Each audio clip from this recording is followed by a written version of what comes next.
కోల్కతాలో జరిగిన మహిళా డాక్టర్ లైంగిక దాడి హత్యకు నిరసనగా పోలీస్ స్టేషన్ వద్ద గల గాంధీ విగ్రహం వద్ద కొవ్వొత్తుల నిరసన చేశారు. తాడిపత్రి పట్టణంలో ప్రజా సంఘాల ఐక్యవేదిక ఆధ్వర్యంలో కోల్కతాలో జరిగిన మహిళా డాక్టర్ లైంగిక దాడి హత్యకు నిరసనగా పోలీస్ స్టేషన్ వద్ద గల గాంధీ విగ్రహం వద్ద కొవ్వొత్తుల నిరసన వ్యక్తం చేశారు.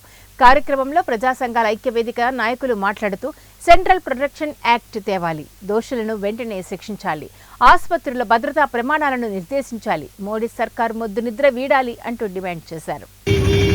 ఒక అమ్మాయి మీద అక్కడ దుండగులు అత్యాచారం చేసి ఆమెకు హింస పెట్టి రకరకాలుగా డ్రగ్స్ అలవాట్లు పడి ఈ సైకోలను మేము ప్రజా సంఘాల ఆధ్వర్యంలో ఉండేది చెప్తా ఉన్నాం. మరి కేంద్ర ప్రభుత్వం నిద్రపోతుంది అని చెప్పి మేము అడుగుతూ ఉన్నాం. ఈరోజు ఇంతవరకు కూడా వాళ్ళపైన ఎలాంటి చర్యలు తీసుకోలేదు. మరి మహిళలకు రక్షణ ఎక్కడ ఉంది? గతంలో కూడా దండిగా సమస్యలు జరిగాయి. మరి ఆ దుండగులను కేంద్ర ప్రభుత్వం వెంటనే కస్టడీకి తీసుకొని